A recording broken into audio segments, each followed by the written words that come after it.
Omusibe kuko waba.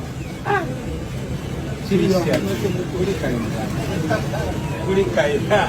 Soko jonyumize ko omusibe nzamu ina kaina. Ati omusibe.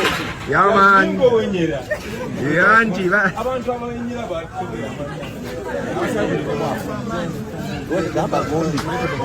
Mbona kama mama simu.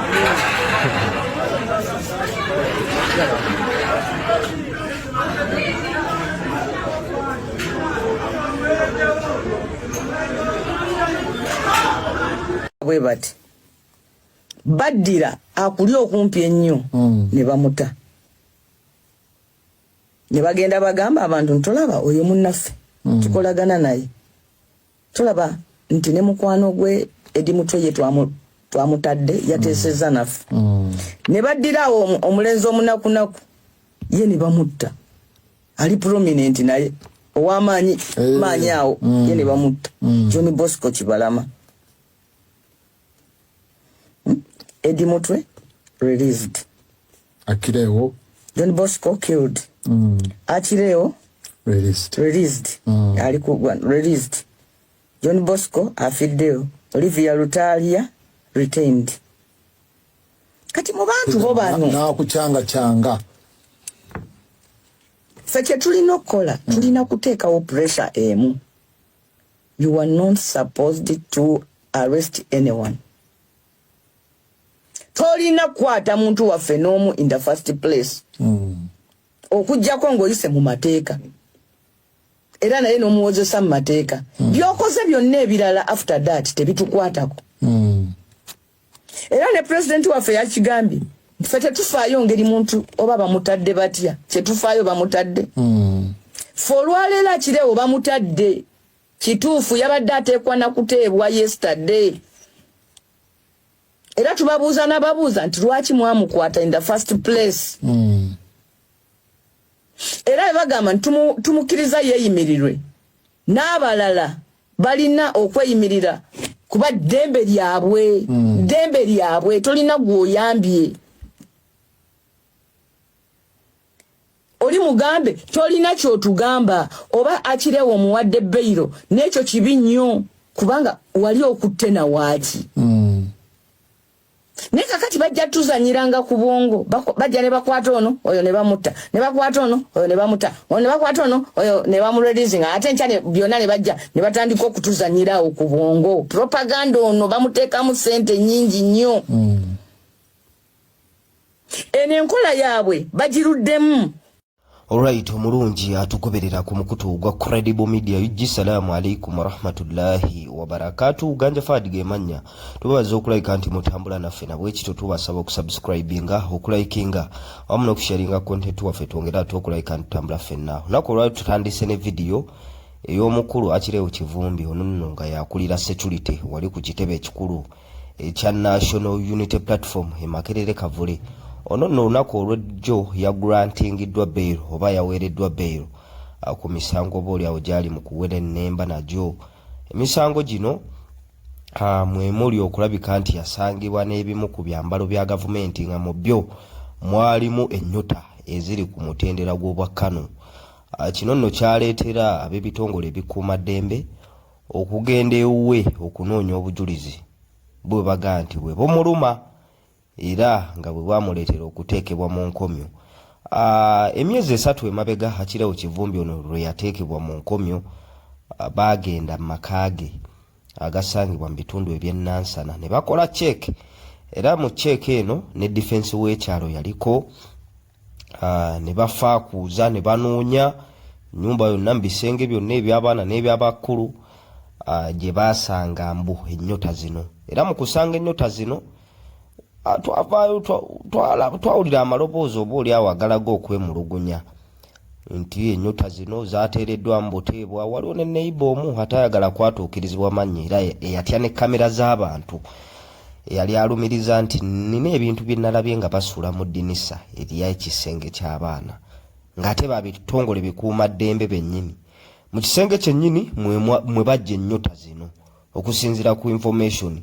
N'omukyala n'abiwakanya ne defense w'ekyalo kyekimu naye era tekyalobera ba bitongole bikuuma ddembe kuwala awala akireewo Kivumbi kumutwala mu nkomyo era abadde awozesebwa ne kkooti y'ekinnamagye naye olunaku olw'ejjo tiimu y'abannamateeka ng'ekulembeddwa omukulu George Musisi, Shamim Malende mbaka omukyala atwala ekibuga Kampala, abakiikirira mu parliament ne bannamateeka abalala basobodde okulabika nti bateekawo embeera yataddewo obaoliawo gavumenti okugrantinga bail ku musajja ono Akireewo Kivumbi. Era tumulabyawo mu kavidiyo nga bakama be bamwozaayoza omuli akulira ekibiina kya National Unity Platform omukulu Robert Kyagulanyi Ssentamu ne bamwaniriza wali Makerere Kavule. Abawagizi ba National Unity Platform olunaku olw'ejjo baasibye basagambiza era nga balaga essanyu ku kuteebwa kw'omukulu Akireewo Kivumbi, wabula era ne basigala nga basitudde eddoboozi nti kireme kkoma bukumi kwa Akireewo Kivumbi, wabula abasibe bonna ab'ekibiina ki National Unity Platform beetaaga okuteebwa oba babatadde batya. Ekikulu balina kuba nga bali bweru wa kkomera. Mu misango gye gimu gyennyini Akireewo Kivumbi gyali mu kuwedde ennemba nagyo n'omu era kubatambula n'owekitibwa Robert Kyagulanyi Ssentamu Bikanga naye akyali mu nkomyo era naye awozesebwa mu kkooti ya kinnamagye era nsonga ze zimu zeezo kwambala byambalo by'amagye n'ebigwa mu kkubo eryo. Abo bakyali mu kkomera. Abakulu nga Basamide Mighty Family abo bakwatibwa ate bo mu nsonga za corruption zetujjukira obulungi ennyo eyali theme eya March to the Parliament kwe baali batambulira.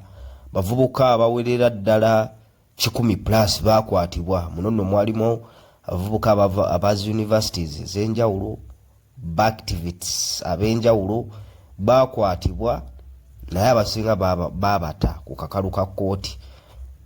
Sami ono ye akyaliyo. Recent yao tulabyeko ka video akaze ka circulating nga alumiriza omukulu Balamu n'abantu be nga y'omu ku be bateekako akazito akkirize emisango bw'aba waakuteebwa, otherwise bwe kitaba ekyo waakusigalayo mu nkomyo n'ebifaananako bwe bityo. So olunaku olw'ejjo era twalabyeko press wali ku kitebe kya National Unity Platform nga bw'eri enkola yaabwe ku buli lunaku olwa Monday.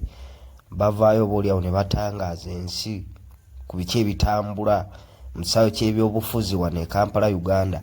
Era we twalabidde owekitibwa Robert Kyagulanyi Ssentamu pulezidenti w'ekibiina kino ng'agezaako okulabika nti ayanukula abo abalumiriza nti okubeera kw'abaana mu makomera Robert Kyagulanyi Ssentamu yakifunamu, nga mu bo memba w'ekibiina ki National Unity Platform Abedi Bwanika Honorable y'omu ku bavuddeyo nga bawa obujulizi nti Robert Kyagulanyi Ssentamu ono buli abaana bwe baba nga bali mu kkomera akifunamu mu ngeri y'omu oba endala, era abaana bwe bateebwa bizinensi baba bagijunguludde.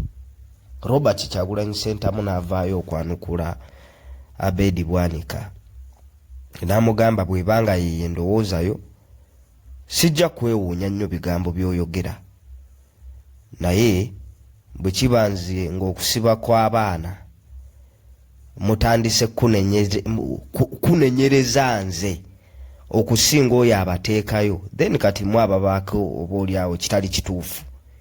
Kuba kakati waliwo kaadi ezannyibwa gye bayita kiiso kya mbuzi ekirekerera omussi amaaso ne kigakanulira omubaazi, naye ng'aba asaze oba ssembuzi eno ye asigadde tabulemingiddwa. Naye mu mbeera ezifaananako bwe ziti ani ateekeddwa okulabika nti anenyezebwa? Akwata abaana bano n'abakuba mu nkomyo, ayina amakomera, oba ono gwe bagamba nti yabakwasa olw'okumuwagira? Kati Munnayuganda awo naawe olina okwefumiitiririza n'ovaayo ne ansayo oba n'okola final conclusion mu ndowoozayo n'ofuna ansa oba oliawo obwongo bwo gye buba bumaze okusengejja obulungi. Akwata n'abakuba mu nkomyo kuba yalina amakomera n'obuyinza, obono abaana gwe batembeeta n'okulaga omukwano ne kibaviirako okubakwata yasaana okunenyezebwa. So mu mbeera ezifaananako bwe twetaaga okwefumiitiriza ku bintu bino nga bannayuganda, ne tukozesa obwongo bwaffe nga bannayuganda nga tetunawuliriza nnyo ndowooza za bannabyabufuzi, kuba bannabyabufuzi mu Uganda mwe tutambulira bo bamaze okulaga nti oba oli awo buli munnabyabufuzi agenda okukola statement ng'alina ekigendererwa lwaki akoze statement eyo. Tetuganye eriyo bannabyabufuzi abakola statement nga ziri genuine, statement nga ziviira ddala ku ntobo ya mitima gyabwe, statement ng'oba oli awo ebikolwa byabwe n'ebigambo byabwe baagala nkyukakyuka. Naate tetwerabira nti eriyo ne bannabyabufuzi abakola statement nga kungulu waayo alaga alumirirwa nga munda anoonya kawogo. Abo bannabyabufuzi bawoze nnyo e Kampala Uganda wano tubalina bayitirivu nnyo, era nabo tusaana tubeefumiitirizeeko eri abantu abakola statement ezo ng'agezaako okubikkirira ng'awagira gavumenti eri mu buyinza ng'ate ye era teyeekwekerera. Oyo oba afaananako bw'ati ayinza obutanenyezebwa nnyo. Naye ate eriyo abakola statement nga ziina ebigendererwa ebyekusifu naye ng'ate bazikoledde mu kifaananyi kya opposition, era nga n'erinnya lye yeeyita lya opposition, era ng'akakasa nti twagala kusindiikiriza gavumenti eriwo eve mu buyinza. Kati bannabyabufuzi ekikulu ekyo bannayuganda tulina okulabika nti tubeetegereza nnyo n'okubateekako eriisa ejjogi. Tujjukire bulungi nnyo nti saawa zino amawulire agali mu kutambula e Kampala Uganda naddala mu kisaawe eky'ebyobufuzi Gabasibe, ate abasibe nga byabufuzi. Naye abasibe bano mwana tubakwatibwa mu mwaka gwa 2021, 2020, 2019 nga tukube ekkoona ly'ebyobufuzi by'okulonda okwawamu okwakalulu ka 2021.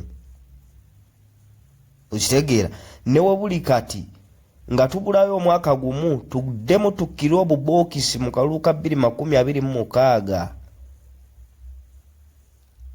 Envuuvuumo zino amawulire gano agaba political prisoners ate gwongedde okulabika nti gakolaki gasituka. Bwe tuba nga tukyawera ennemba obanga eri abakyawera ennemba n'emisango gy'akalulu ka 2021 nga newe buli kati abamu bakyali mu makomera ng'amawulire ge tuwulira nti oba oli awo balina baminisita ba gavumenti be bakozesa okuleetera abaana bano okukkiriza emisango nti twagiza egibaleetedde okumala mu nkomi emyaka 4 3+. Okitegeera nga ab'oludda oluvuganya gavumenti abagamba nti bannanga abaana bano abali mu kkomera baabasiba lwakuba baali bawagira ffe be balumiriza bano baminisita ba gavumenti eno nti bannange bano bali mu kukaka baana kwogera kukkiriza misango oluvannyuma lw'emyaka 4 oluvannyuma lw'emyaka 3 nga gavumenti eyabasiba eremedde okuleeta obujulizi obubaluma mu kooti. Abaana bano babakangavvule oluvannyuma lw'obujulizi okuvaayo eri gavumenti. Kati nga saawa zino bali mu kubakkirizisa bukkirizisa misango nti bannange mukkirize nti mwagiza. Ate emisango egitali mitono, emisango eminene, emisango egizitowera ddala egisobola okuviirako obulamu bw'abaana bano obutaddamu kubeera stable. Reason being nti bw'ogamba omuntu akkirize omusango gw'okulya mu nsi olukwe, omuntu akkirize omusango gw'okuba nti yasangibwa n'ebyokulwanyisa oba buyeekera, omuntu akkirize emisango gy'obutujju. Reason being nti babagamba bakkirize mbu tulina emmotoka za poliisi zetwakuba, tulina emmotoka za poliisi zetwalumba. Awo era Bobi Wine mukwano kulo w'ekitiibwa Abedi Bwanika yavuddeyo n'amugamba bannange kuba Ebiri Bwanika yakola statement yali ku radio emu n'akola statement n'agamba nti bano abaana abakkiriza emisango nti basangibwa n'ebyokulwanyisa balina enteekateeka ekola ebikolwa eby'obutujju n'okuvuunika gavumenti mu ngeri ya kifuba. Bwe baba nga bakkiriza emisango bagenda kuwaayo eyali yabatuma ate naye ajja kukwatibwa. Okitegeera? Bobi Wine mu kumwanukola yagambye Ebiri Bwanika ow'ekitiibwa tuleme ate ku ensonga zino kubuzaabuza bannansi.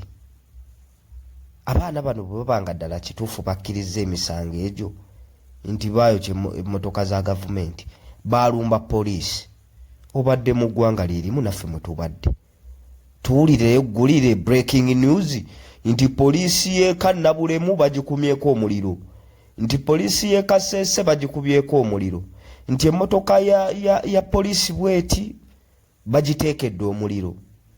Ebbanga lyonna litumaze mu ggwanga wano oba ebbanga lyonna abaana bano lye bamaze mu nkomyo ery'emyaka 4-3.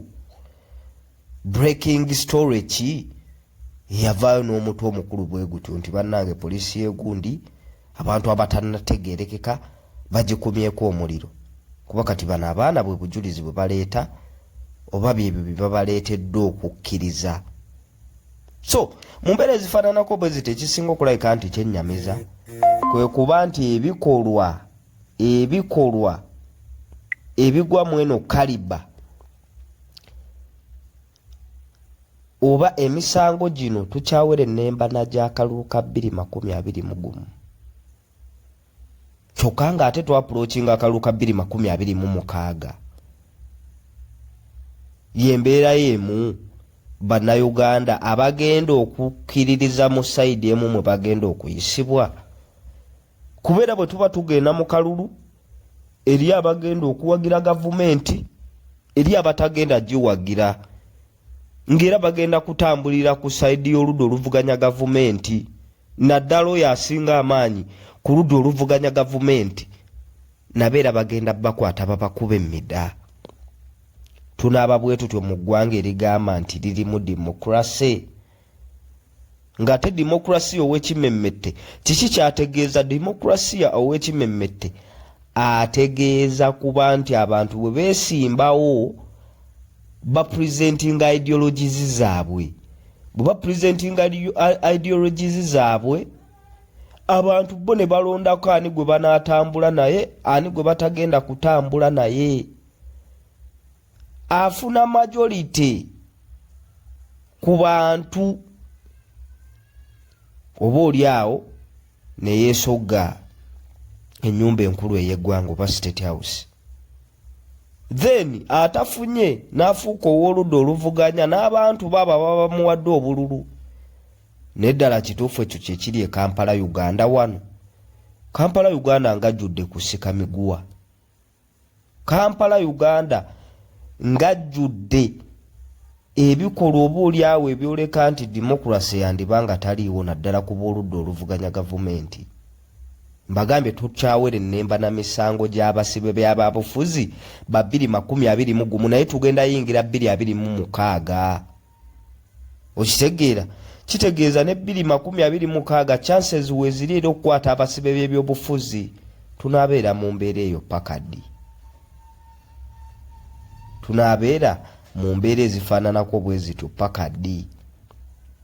Teri kisinga kulabika nti kyennyamiza nga n'abantu obooli awo bannansi be balabanga ab'opposition abazze bafulumamu amaloboozi agakondeeminga effuga bbi, agakondeeminga obumenyi bw'amateeka, obuli bw'enguzi, obulyake n'obulabbayi, nga ssaawa zino bannansi abamu bagalabira mu kifo oba mu kifaananyi ekyabo bulijjo bye bakondeeminga.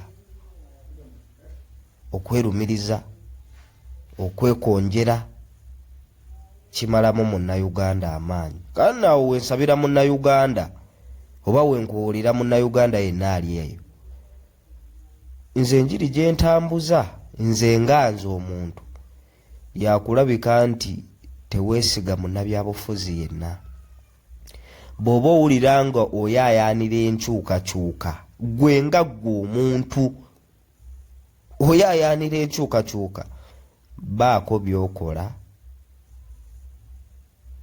naawe okwetabamu nga munnansi mu kuyaayaanira enkyukakyuka.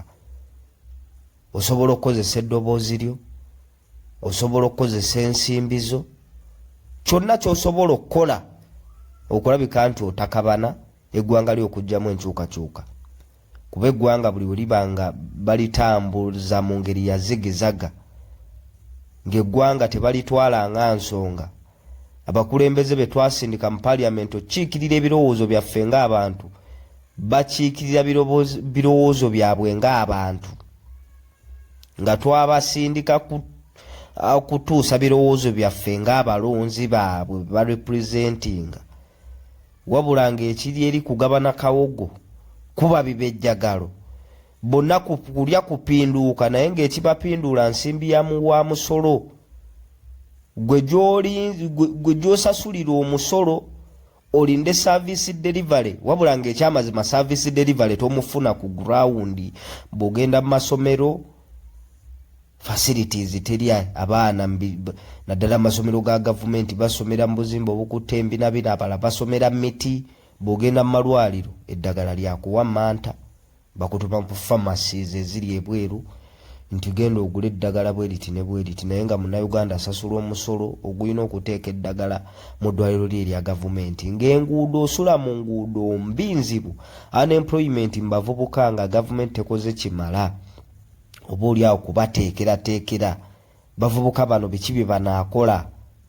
N'abagenzi ebweru okuba ekyeyo, naddala bannaffe baganda baffe abawala abagenda mu byondo by'Abawarabu okuyiiya, era nga gavumenti weesanga nti yeesuulirayo gwa naggamba ku nsonga zaabwe ezibakwatako, naddala ku bye banyigiriza, nga tebafuna ddoboozi lye bateekeddwa kufuna eri gavumenti yaabwe, nga bafunye challenges. Abaana babeera eyo mu biyumba ne babakuba ne babatulugunya, n'olw'okuba nti gavumenti teyeefiirayo tebabakolako kulondoola, tebabakolako mbeera yakubabudaabuda, noba oli awo kubajjayo nakuteeka kazito ku gavumenti ziri nti abakozi baffe bateekeddwa kuyisibwa bwe bati ne bwe bati, kuba tebajja mu buddu wabula bajja kukola ebintu ebifaananako bwe zityo. Ng'okyayita ku nguudo ezitunulanga bwe zitunula e Kampala Uganda, butuufu byennyamiza, naye ng'ate ekisinga okuleetera ebintu bino okwennyamiza nti betubadde tulabanga aba opposition nabo beerira musimbi gwabwe oba oli awo.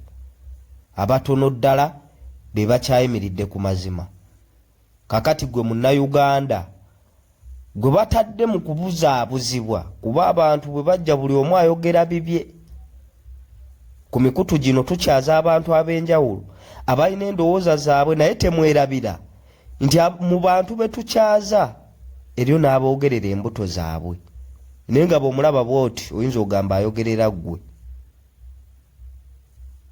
Mu bantu be tukyaza eriyo avaayo n'alumiriza munne, gundi gwe okola bw'oti, gundi gwe okolagana n'abantu bwe bati, naye ng'oba oli awo ekibimwogeza kusiiga nziro, kutatana n'ebifaananako bwe bityo. So kiri eri Munnayuganda gwe kennyini okutandika okutunuulira ensonga zino n'enkaliriza, n'okuleeta akasengejja okusengejja abakulembeze oba bannabyabufuzi, n'omanya omutuufu, n'omanya n'ebisejje. Ebisejje n'obizza ebbali n'otambula n'omutuufu. Kozesa omutwe gwo, tokkirizibwa kutegeererwa, kuba ebyobukulembeze by'e Kampala Uganda byatabuka.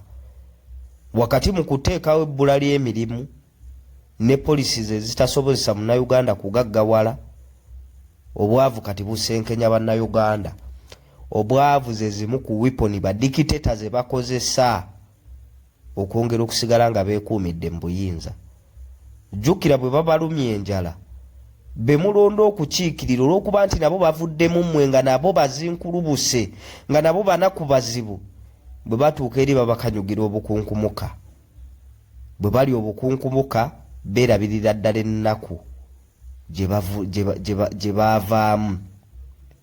mulwokuba mubatuuziza ku tebo ebaweesa ku magumba ebaweesa ku bukunkumuka batandika okwerabira ebirowoozo byammwe ne babaleka eno nga mubonaabona ne babaleka eno ng'ensi ebasabula obuswanyu bo ne basigala nga batambula ne basigala nga beeyagala munnansi n'osigala ng'owumpuguma kakati awo naawe olina okuteeramu obwongo bwo n'ofumiitiriza ku baani be musindika mu bukulembeze n'okusengejja ebigambo byabo abakonjera oludda oluvuganya gavumenti n'abo aboogera ebigambo nga balaga bali ku ludda luvuganya gavumenti naye ng'oba olyawo mu bigambo byabwe bali ne gavumenti.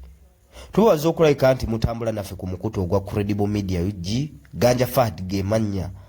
Tubasaba okusubscribinga, okulikinga wamu n'okusharinga content waffe twongere ate okulabika nti tutambula ffenna. Salaamu alaikum wa rahmatullahi wa barakatuh.